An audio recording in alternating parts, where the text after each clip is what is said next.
Le tengo una pregunta, me gusta hacerles preguntas. ¿Cuántos me quieren contestar esta pregunta? A ver, ¿qué se puede hacer cuando uno porta la enfermedad más letal del mundo? ¿Qué se puede hacer? ¿Qué puedes hacer tú con una enfermedad letal? Ahora, no estoy hablando ni me refiero al cáncer, no me refiero ni a la ni polio, ni esclerosis, ni el SIDA, ni me estoy refiriendo al COVID-19 y ahora ni siquiera me estoy refiriendo al antivirus, que no está de moda, antivirus. No, me estoy refiriendo a la enfermedad más letal del mundo, que es el desánimo. El desánimo. Yo no voy a preguntar aquí cuántos se han desanimado alguna vez, porque pienso que todos nos hemos desanimado alguna vez. ¿Sí o no? ¿Sí o no? ¿Sí o no? ¿Todos? Todos nos hemos desanimado alguna vez. Y por eso hoy quiero compartir este mensaje que se llama ¿Cómo sanar el desánimo? ¿Cómo sanar el desánimo? Ahora, si tú viniste desanimado, mi oración es que salgas súper animado y te sanes del desánimo en tu corazón. ¿Por qué es tan terrible la enfermedad del desánimo? ¿Alguien sabe? ¿Por qué es tan terrible esta enfermedad? Bueno, para empezar, porque es universal. ¿Qué significa universal? Porque simplemente todos se desaniman, inclusive yo y tú, todos nos desanimamos. Aún el cristiano se desanima, aún los creyentes pasan por periodos de desánimo. En segundo lugar, porque es recurrente. ¿Qué significa recurrente? Puede volverte a desanimar una y otra vez, en repetidas ocasiones. No es algo que se experimente una sola vez. Pasa muy seguido en nuestras vidas. Pasamos quizás más tiempo desanimados que animados. Esa es la realidad. Tercero, porque es altamente contagiosa. El desánimo se contagia con facilidad. Tú te desanimas y puedes hacer que los demás que están a tu lado también se terminen desanimando, se contagia. Pero además porque tiene la capacidad de paralizarnos, Una persona desanimada no quiere salir aún ni siquiera de la casa, del cuarto, ni de la cama, ¿ok? Tiene la capacidad de que nos detiene, nos paraliza. Detenemos nuestro trabajo, nuestro proyecto, nuestra visión, nuestros sueños. Esto nos muestra que no siempre podemos mantenernos todo el tiempo optimistas. Que el desánimo puede tocar la puerta en cualquier momento, circunstancia, con una eventual tragedia, con una pérdida, con una noticia, con un reporte médico. Pasa, sucede. Ahora, si el desánimo viniera, ¿cómo podemos sanar el desánimo y mantenernos enfocados en las prioridades de Dios? ¿Creen ustedes que el desánimo tiene cura? ¿Sí o no? Amén. Claro que sí. A pesar de todo, las buenas noticias son que el desánimo tiene cura. Y un incidente en la vida de Pablo ilustra las causas y la cura para el desánimo. Estamos estudiando el libro de Hechos. Hoy vamos a ver el capítulo 23. Ya estamos casi por acabar. Así que quiero invitarles a abrir su Biblia en el libro de los Hechos, el capítulo 23, del versículo 1 al 11. Ahí vamos a tener la lectura de la palabra del Señor. Mientras que usted lo busca, en Hechos 23 Pablo fue puesto en prisión, básicamente para protegerlo, porque estaban a punto de matarlo por una multitud, una turba desenfrenada que intentaba asesinarlo. Mientras estaba allí el Señor Jesús, en esa situación, se le apareció y le dijo: Pablo, ten ánimo. Jesús sabía exactamente lo que Pablo necesitaba escuchar. Jesús sabe cuando necesitamos esa palabra, ese aliento. Y vamos a ver luego al final cómo lo hace el Señor. Nuestro Señor es quien reparte ánimo, y cuando Él quiera hacerlo y cuando nosotros lo necesitamos. Incluso en la Biblia hay 5 ocasiones distintas donde Jesús Hablas palabras de ánimo a personas que lo necesitaban. Hermanos, en mi vida el Señor ha sido bueno. Hoy cantábamos, en mi vida el Señor ha sido bueno. Y muchas veces en momentos de crisis, en momentos de dificultad es cuando el Señor se ha manifestado, ¿sí o no? Y has recibido esa palabra que te animó, esa palabra que necesitabas para continuar el camino. Ese es nuestro Dios. Bueno, vamos a ver 5 ocasiones distintas donde Jesús da esta palabra, ¿ok? Y alienta a las personas a las cuales se lo dice. Muchas veces porque estas personas estaban bajo el temor, la preocupación, el desaliento. ¿Necesitas hoy escuchar un ten ánimo? ¿Algo ha pasado?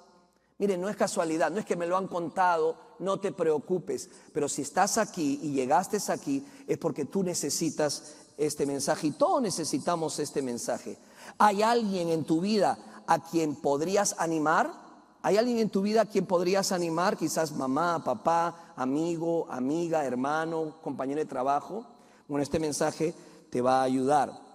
Esta enseñanza lo va a permitir. Así que sin más preámbulo, vamos a Hechos capítulo 23 y vamos al verso 1 para entender la situación de lo que está pasando, de lo que está sucediendo. Dice así: entonces, ¿quién?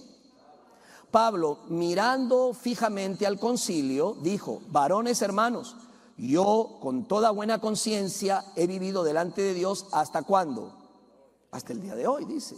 El sumo sacerdote Ananías ordenó entonces a los que estaban que le golpeasen en la boca. Entonces Pablo le dijo: Dios te golpeará a ti, pared blanqueada. Sé Pablo, ¿verdad? ¿Estás tú sentado para juzgarme conforme a la ley y quebrantando la ley me mandas golpear? Pregunta Pablo, verso 4.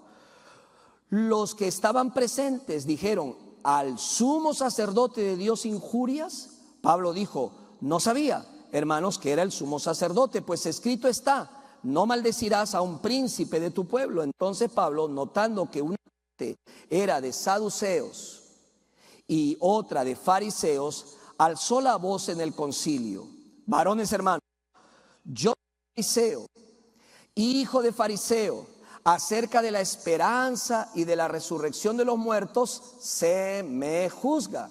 Cuando dijo esto, se produjo disensión o una división entre los fariseos y los saduceos, y la asamblea se dividió, porque los saduceos dicen que no hay resurrección, ni ángel, ni espíritu, pero los fariseos afirman estas cosas. Y hubo un gran vocerío, y levantándose los escribas de la parte de los fariseos contendían diciendo: ningún mal hallamos en este hombre, que si un espíritu le ha hablado o un ángel, no resistamos a Dios. Y habiendo grande disensión, el tribuno, teniendo temor de que Pablo fuera ¿qué? Despedazado por ellos, mandó que bajasen soldados y le arrebatasen de en medio de ellos y le llevasen a la fortaleza. Ahora, preste atención al versículo 11. ¿Estamos listos? Leámoslo juntos. 2, 3.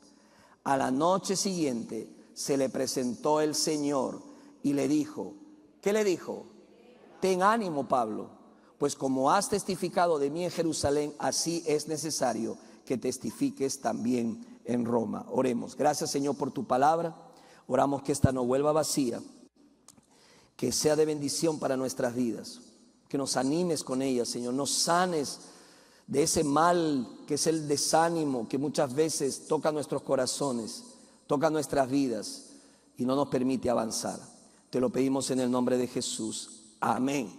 Hermanos, básicamente, hacer un resumen de lo que está pasando aquí, hay una multitud enojada que ataca a Pablo. Los judíos veían a Pablo como un traidor. ¿Por qué? Porque aún habiendo él sido fariseo, Pablo ahora predicaba la salvación por la fe y no por las obras. Entonces, para estos hombres, fariseos, saduceos, era una traición lo que Pablo estaba haciendo con su mensaje. Pablo fue rescatado por los soldados romanos porque, como usted lo ha leído, estaban a punto de despedazarlo, estaban a punto de lincharlo, para entender mejor la expresión. Imagínate una situación así, con mucha gente que te rodeen y quieran destruirte, quieran matarte, quieran arrancarte la vida, el corazón. Eso es lo que estaba pasando. Ese concilio estaba compuesto por saduceos y fariseos.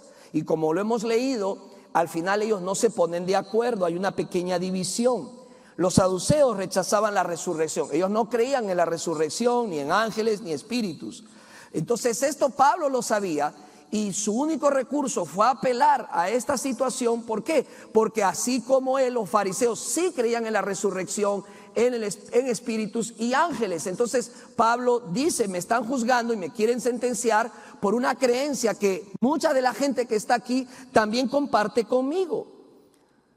Hermanos, los fariseos entonces salieron a su defensa y dijeron prácticamente: no hagamos nada contra ese hombre. Pero era tanto el caos que reinaba que se vieron obligados, el comandante romano, a salvarlo a Pablo, porque estaba a punto de ser despedazado, de ser linchado. Imagínate esta situación desanimante, ¿no? Porque eran judíos también como él. Y en esa situación se encontraba el apóstol Pablo.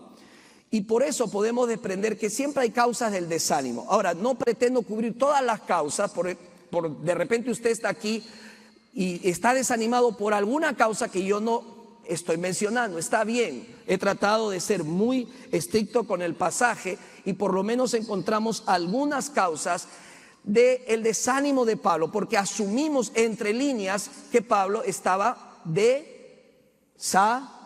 desanimado. Si no lo hubiera estado, Jesús no hubiera hecho lo que hizo. ¿Okay? ¿Cuál es la primera causa? La injusticia. La injusticia. ¿Alguien se ha desanimado alguna vez por algo injusto? Levante su mano. Yo sí. ¡Qué injusto! Esto es injusto. Y viene el desánimo a tu vida. Bueno, Pablo está enfrentando una injusticia en su vida. Él dice que tiene buena conciencia delante de los hombres y delante de Dios. Pablo no entiende por qué está siendo juzgado. Pablo sabe que están cometiendo una injusticia. E incluso el sacerdote Ananías ordena que le golpeen en la boca. Más injusto todavía, golpearlo y atentar contra su integridad. Hermanos, muchas veces nos desanimamos cuando se cometen injusticias contra nosotros, contra un familiar o alguien que nosotros queremos, y más cuando están acompañadas de agresiones verbales y aún físicas. ¿Sabes qué pensamos muchas veces? ¿Qué decimos? ¿Dónde está Dios en esto?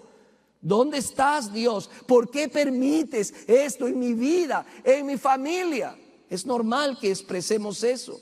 Podemos sentir angustia frente al silencio del cielo y a veces incluso decimos: voy a vengarme, voy a hacer venganza por mis propias manos.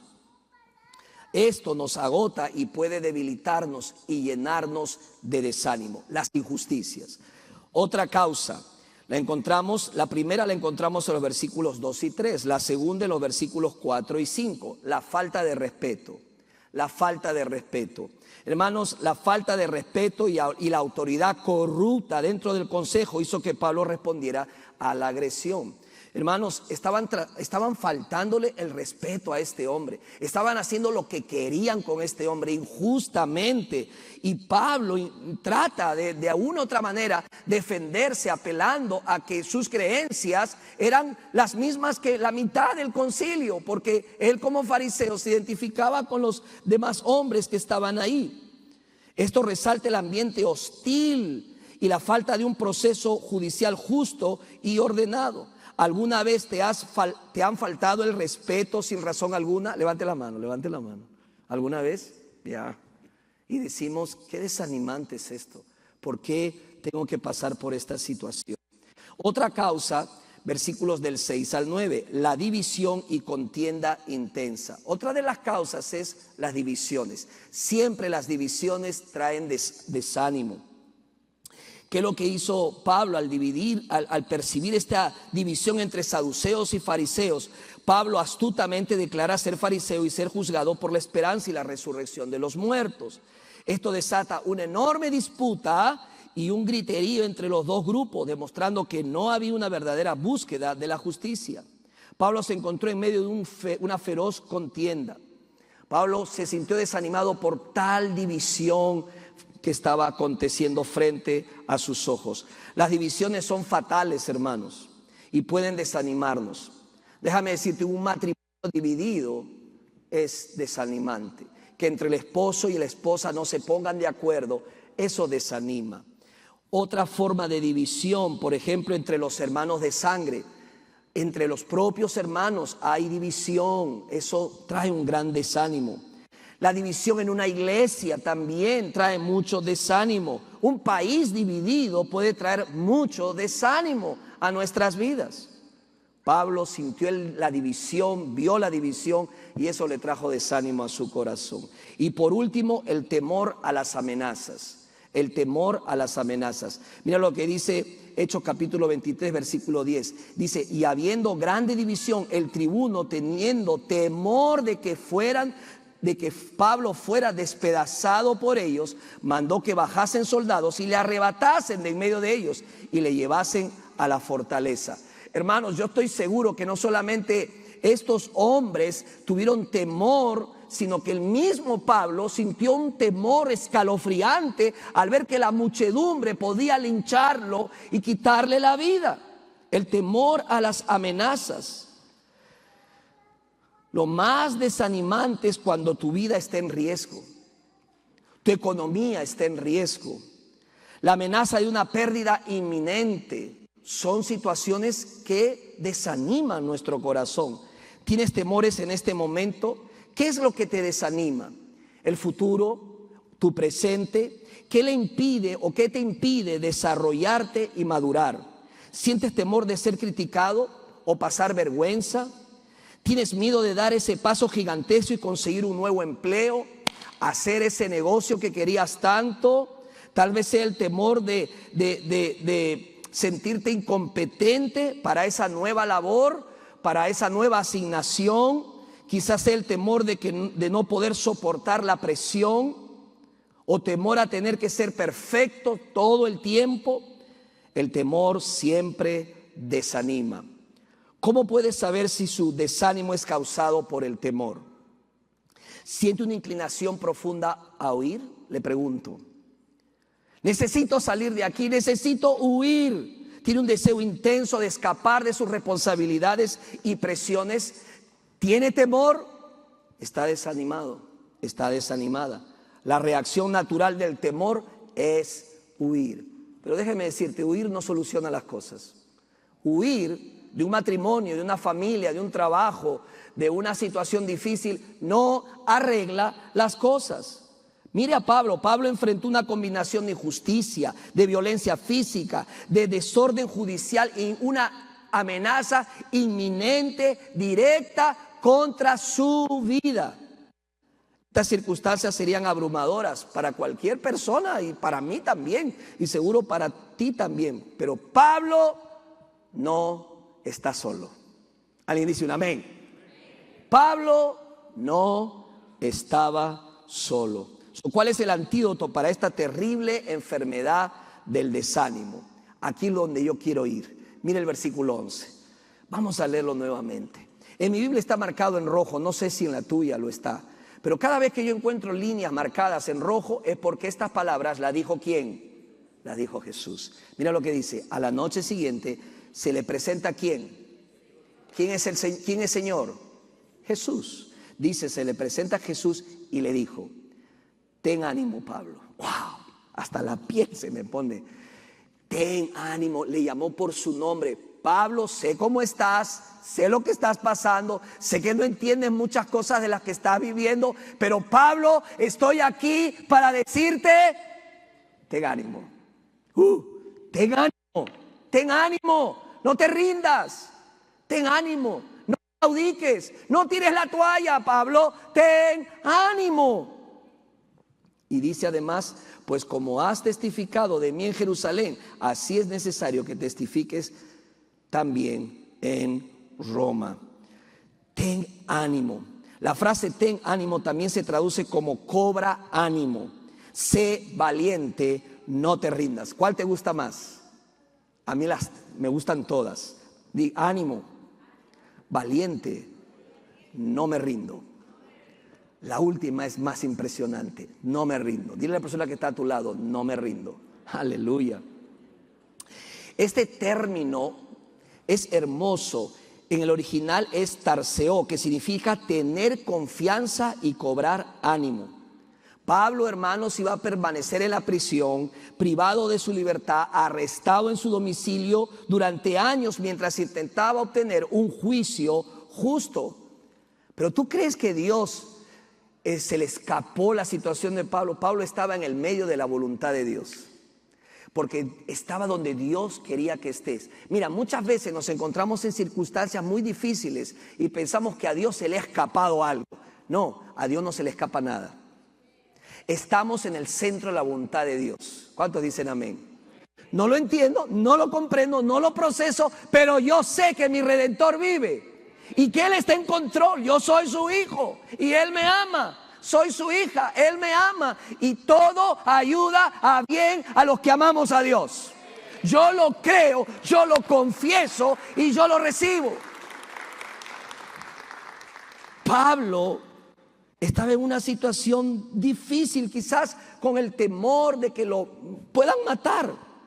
Pero Dios usó el encarcelamiento de Pablo como una oportunidad para ponerlo delante de los más altos, escucha, los más altos funcionarios del gobierno de la nación, para que pudiera predicarles el evangelio. Hechos capítulo 9, versículo 15 dice: Pablo, instrumento escogido me es este. Dios dice: instrumento escogido me es este. ¿Para qué? Para llevar mi nombre en presencia de los gentiles y de reyes y de los hijos de Israel. Hermanos, Pablo tenía una misión y Dios haría que Pablo terminara esa misión de vida para él. Y déjame decirte, Pablo lo hizo. Pablo presentó su defensa y dio testimonio de Jesús ante el Sanedrín en Jerusalén, Hechos 23, frente al gobernador Félix en Cesarea, Hechos 24, el gobernador Festo, Hechos 25, el rey Agripa, Hechos 26, el emperador Nerón César en Roma también lo hizo. Él cumplió lo que el Señor le había encomendado. Entonces, hermanos, ¿cuál es el antídoto para el desánimo? La presencia de Cristo. La presencia del Señor que transforma cualquier situación, por más difícil que sea, y le infundió ánimo, y luego como resultado de esa presencia llegó la promesa de un propósito futuro y de un plan al cual Pablo había sido llamado, dándole a Pablo la fuerza para seguir adelante a pesar de las adversidades. Hermanos, en última instancia, el desánimo se cura. ¿Alguien dice amén?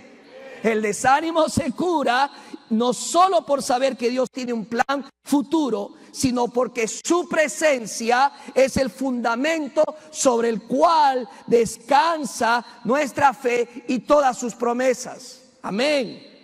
Dice el Salmo 23:4. ¿Se acuerdan el Salmo 23:4?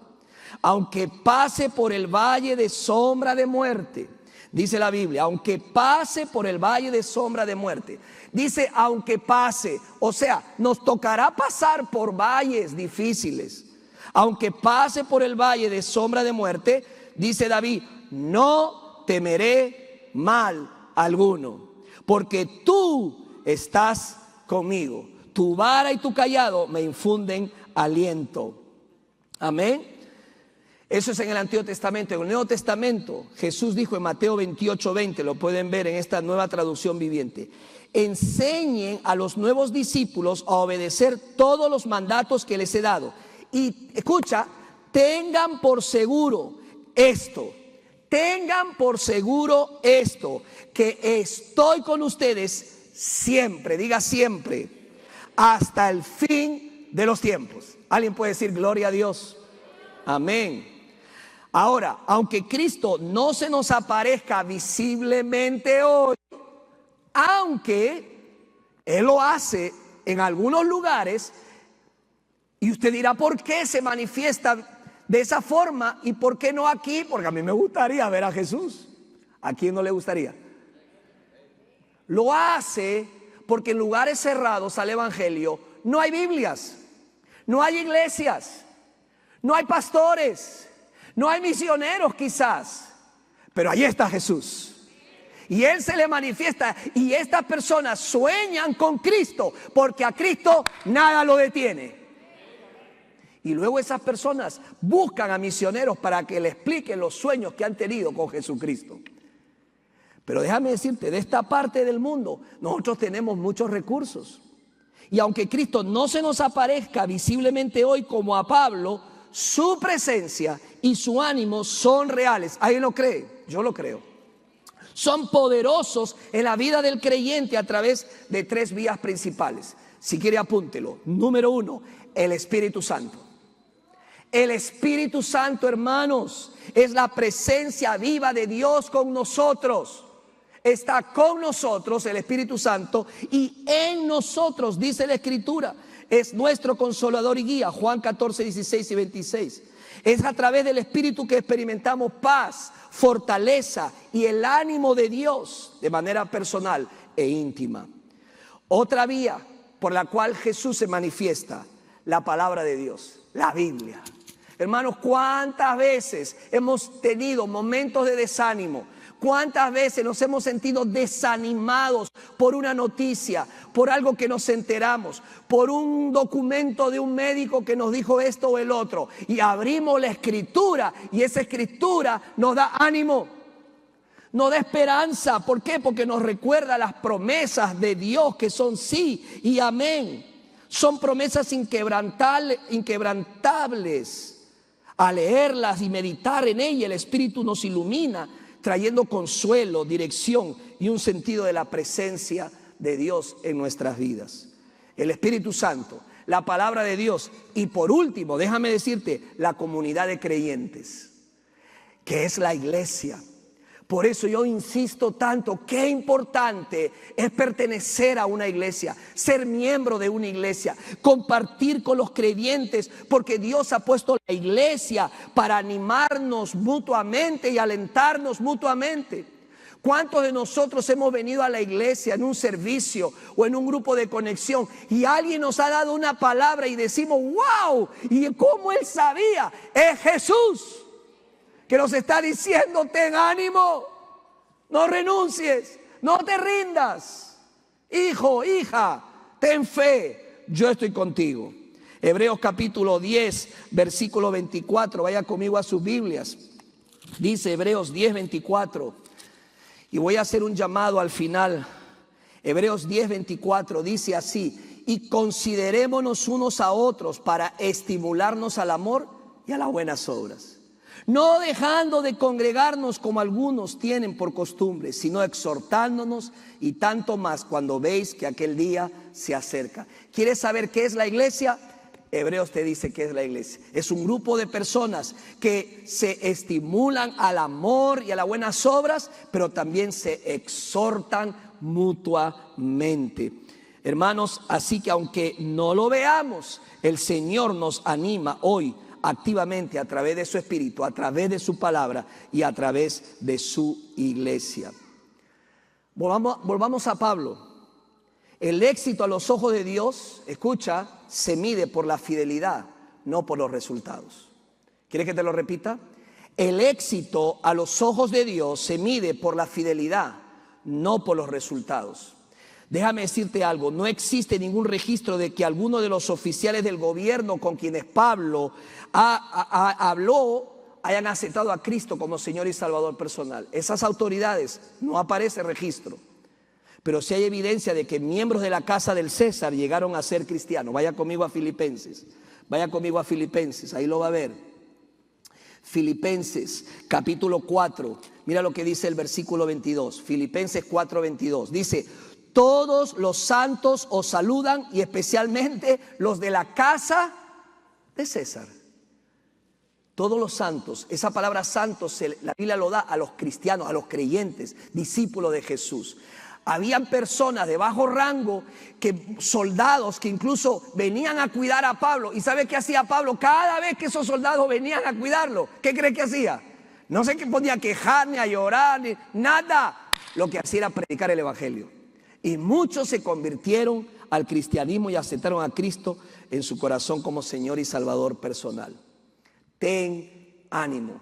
Jesús dijo estas palabras a ciertas personas en 5 ocasiones. ¿Quieres saber cuáles fueron estas ocasiones? Mira, cuando Él sanó a un paralítico, le dijo, ten ánimo. Mateo capítulo 9, versículo 2. Entonces le trajeron un paralítico acostado sobre una cama, y al ver Jesús la fe de ellos, o sea, la fe de los amigos, dijo al paralítico, ten ánimo, hijo, tus pecados te son perdonados. Cuando Él caminó en el agua, los discípulos se sorprendieron en Marcos 6:50, porque todos le veían y se turbaban. Pero enseguida habló con ellos y les dijo, tened ánimo, yo soy, no temáis. Cuando sanó a una mujer que había padecido flujo de sangre por 12 años, en Lucas 8:48, le dijo, ten ánimo, tu fe te ha salvado, ve en paz. Cuando les habló a los discípulos acerca de las tribulaciones que enfrentarían, en Juan 16:33, estas cosas os he hablado para que en mí tengáis paz. En el mundo tendréis aflicción, pero confiad, yo he vencido al mundo. Confiad, tengan ánimo. Y por último, cuando Pablo fue puesto en prisión, le dice, Pablo, ten ánimo. Y ahora Jesús nos dice, tengan ánimo. Jesús te dice, ten ánimo. Pero no solamente te dice, ten ánimo tú, sino que también imparte, comparte, lleva ese ánimo a otras personas que están desanimadas. Eso es lo que dice la Biblia en Hebreos 3:13. Antes exhortaos los unos a los otros cada día, entre tanto que se dice hoy, para que ninguno de vosotros se endurezca por el engaño del pecado. Y Hebreos 10:25, no dejando de congregarnos como algunos tienen por costumbre, sino exhortándonos y tanto más cuando veis que aquel día se acerca. Ahora, ¿de qué otra forma se puede luchar contra el desánimo? ¿Sabes qué otra forma se puede luchar contra el desánimo? Escucha, resistiéndolo en el nombre de Jesús. ¿Cuántos dicen amén? Resístelo en el nombre de Jesús. En la Biblia hay una historia de un líder que se llamó Nehemías, que no era constructor, no era arquitecto, nunca había construido ni siquiera un murito de 1 metro. Pero Dios le dijo, Nehemías, quiero que tú seas el que levante los muros. Y Nehemías fue, y estas palabras le dijo al pueblo, Nehemías, para alentar al pueblo, peleen por sus hermanos, por sus hijos e hijas y por sus esposas y sus hogares. ¿Qué está diciendo Nehemías? No se rindan ante el desánimo sin hacerle frente, luchen contra él, combátanlo, no se rindan ante él, sino resístanlo. ¿Sabes que la Biblia habla de que tenemos una guerra espiritual, una batalla? Estamos en un conflicto sobrenatural, es real, es una batalla invisible, no lo vemos, pero es real. Pero te tengo una buena noticia, nuestro capitán ya derrotó al capitán del mal, Jesucristo. Amén. Lo derrotó en la cruz del Calvario. Podremos perder algunas batallas. Podemos desanimarnos y ofender a Dios y decirle ¿por qué, Señor? Y dudar de su control y de su soberanía. Pero déjame decirte algo, la guerra la ganó Jesucristo. Ya lo sabemos, Él está derrotado. Caminamos con el Todopoderoso de Israel. Así que en el nombre de Jesús te digo, no te rindas, ten ánimo. La batalla que estás lidiando, no estás solo, no estás sola. La Biblia dice en Hebreos 13:5b, no te dejaré, no te desampararé. Probablemente lo que está pasando contigo es que tú piensas que Jesús no está a tu lado. Lo que tú no entiendes es que Jesús te trae cargado, porque tú no das más. Y Él te sostiene en sus brazos y te dice, no te dejaré, no te desampararé. Jóvenes graduados, muchas cosas le van a desanimar en su vida, pero lucha contra el desánimo. Nunca estarás solo, sola. Vive bajo la presencia del Señor, quien siempre te dirá, no te dejaré, no te desampararé. El último pasaje que quiero dedicarles es el Salmo 27:1. Me gustaría leer todo el Salmo, usted lo puede hacer en casa, pero el Salmo 27:1 empieza diciendo, Jehová es mi luz y mi salvación. ¿De quién temeré? Jehová es la fortaleza de mi vida. ¿De quién he de atemorizarme? De nadie. Si Cristo está conmigo, ¿quién contra mí? dice la palabra. Si Dios es con nosotros, ¿quién contra nosotros? ¿Qué tal si te pones de pie? El coro va a cantar una canción. Y si tienes desánimo por alguna situación, desánimo por alguna traición, desánimo por alguna injusticia, desánimo, temor frente a una amenaza, y quieres que oremos por ti, deja tu banca mientras que el coro canta, pasa y oraremos por ti, pondremos nuestras manos y oraremos por ti, para que el Señor te ayude a sanar esa preocupación, a sanar ese temor, a sanar ese desánimo, para que recobres el ánimo, porque el desánimo te está paralizando.